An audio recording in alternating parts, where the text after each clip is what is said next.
Joining us now, the U.S. ambassador to Finland, Douglas Hickey. Finland officially joined NATO, the NATO alliance, on Tuesday. And we'll start there, Mr. Ambassador.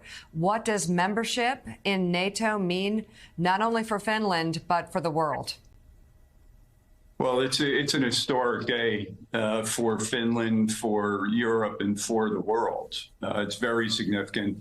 As you probably know, Finland has more Army and Army reservists than France, Italy, and Germany combined. They have a maritime navy that's purpose-built for the Baltics.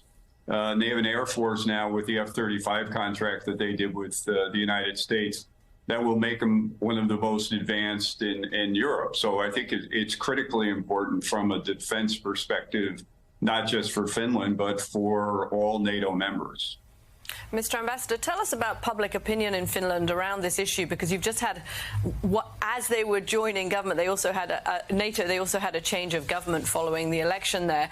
Did the NATO question come up in that, or was it a divisive issue in the political campaign, or are Finns now across the board supporting this NATO accession?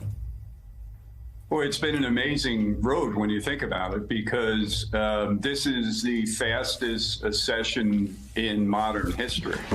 And if you look at the parties in Finland, although there's a change in government that's going to take place, there's resolve across NATO for sure. So it's a common, very positive theme in Finland and throughout the Nordics. You know, it's we had Admiral James Stavridis on, who said it's just remarkable. The last year before the war broke out, we were concerned about the Finlandization of NATO and Europe because of their increasing dependence on energy from Russia. Now, a year and a half later, we're looking at the NATOization of Finland. Could you just explain to Americans who may not be aware of the geography how extraordinarily significant it is with the 800-mile border, and also just the history between Russia and Finland? Yeah, it is amazing, Joe. I think you hit on a critical point. You're putting up the map now. Finland has an 835-mile border with Russia, so it's critically important that border be defended. And the Finns have done a remarkable job, even pre-NATO, in making sure that border is defended. And they have the Finns have had a long struggle with the Russians. They've been involved with wars going back to the Winter War and others, where they fought the Russians. So during the time when people were really looking at the peace dividend and lowering the defense algorithm, the Finns never did that.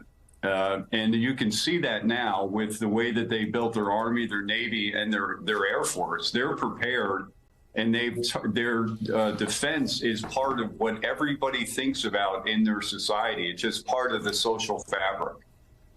Well, and if we could put the map back up again, Mr. Ambassador, when we first started talking about Finland becoming a member of NATO, I looked closer at the geography there, and I didn't realize how close to the border St. Petersburg, the place of Vladimir Putin's birth, St. Petersburg is to the Finland border. What is it, like a couple of hours away by car?